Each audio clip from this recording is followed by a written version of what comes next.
Hi, Greg from TrumpTrader.com.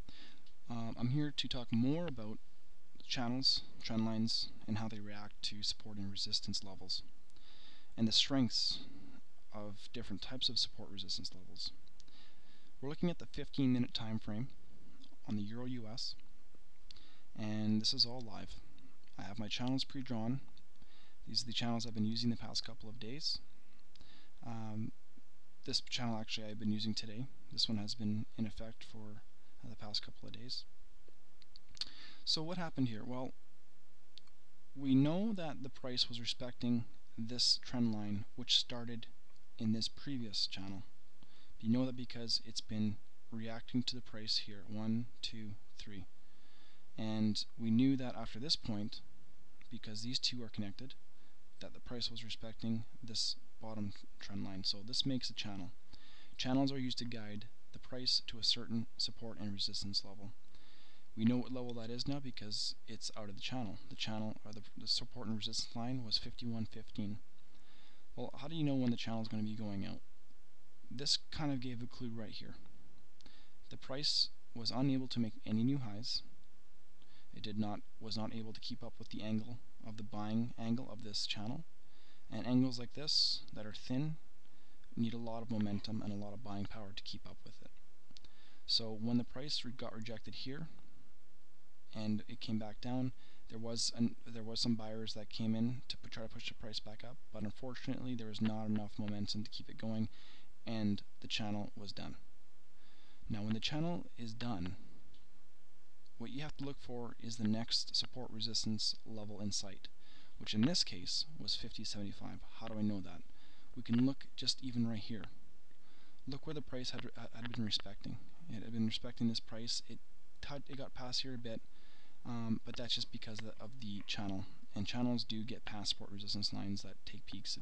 It's another subject, but nothing to worry about. And it came back down, and the price came back up. And you can see by these little wicks that this is the next level in sight. Not only that, let's look at the 30-minute. 50.75 corresponds to here and corresponds to here. So the longer of a time frame that these support and resistance levels go, the more respect that you have to give them and the more strength they have. So it was touched once, twice, 3 times, 4 times, roughly. So this is a mid-strength support and resistance that has to be respected. Now, what happens when it bounces off the support and resistance? Well, it could be going up and retesting this 51.15. It could end up breaking through, and this will become its support when if it goes down, or this can break through and become its support. The key to trading is trading at levels where the price is having issues getting past, like congestion areas. This is a congestion area. This is not a bad place to put in a short, because we know that there's no higher highs made in the channel, and you can make a quick 10 here depending on the strength of the channel. This is very thin, and we're in an uptrend right now, so you could maybe 10 or 15 pips here with a very tight stop loss. Stop loss would be inside this channel. So you look at places like here, you look at places like here. This gave a clue that there was a rejection at this 50.75. Well, they put in a 10 or 15 pip stop loss and see what you can do here. Those are the keys. Those are how you trade. If the price comes up to here again, put in a short with a very tight stop loss. If it breaks through with strength on the 15 or hourly candle, use this as your buying point. Okay. Now, even this other channel here that I was using the past couple of days. What happened here? The price was in this channel, and it breached it here, came back up, and this was unable to make its high in the channel. It wasn't able to keep up. What does that mean? It means that when it comes back down to the bottom trend line, be prepared for a breach, meaning that do not put in a long here. Let the price go to where it's going. And in this case, it was 49.75. Okay, and when it hits its price, it means it's pretty much done with the channel. And when it's done with the channel, it goes in a different direction. We don't know if it's sideways, we don't know if it's up at a different angle or back down, but in this case it was up because it hit its 49.75. which, looking on the 30-minute channel, 30-minute time frame, does show support. So this is a strong resistance. I would say at least a mid-strength resistance, something to be respected, just like this level here. Now there's also weaker support and resistance levels that the price will sometimes respect on the short term, and that's like a level like this level right here, this 50.95. Very weak resistance, but some place you could put in a long here, like a long here wouldn't be bad, but just a very tight stop loss with not even a 5 or 10 pip take profit. So this is more of a scalper's paradise right here. For long-term traders or short-term traders, intraday traders, they use at least a mid-strength support and resistance. So that's something to look out for channels. Channels are used to guide the price to a certain level.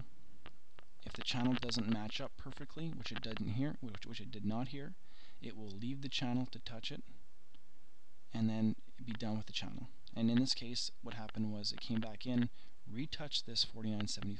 Great place to put in along with a very tight 10 pip stop loss, and these are very high probability trades.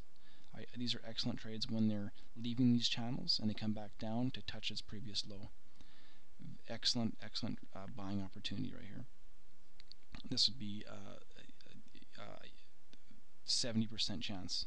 These opportunities here are excellent. These happen every single day on different time frames. We're looking at the 15-minute. They happen on the hourly. They happen on the 4-hour. They happen on the daily. They happen on the 5-minute. The same thing happens over and over on every time frame, no matter what you're looking at. We're just looking at the 15-minute here.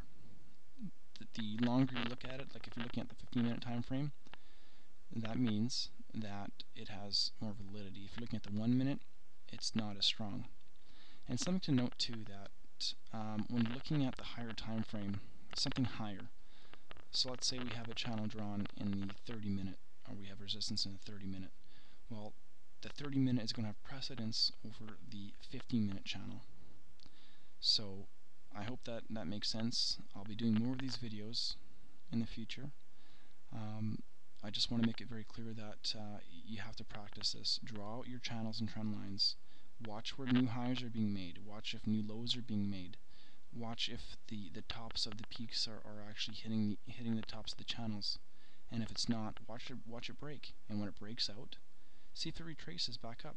See if it retraces, like hits and then comes back down. That happens so many times that you can make so much money off that. You just gotta be patient, and you gotta be non-emotional when it comes to trading. Alright, so some things to practice, some things to work on.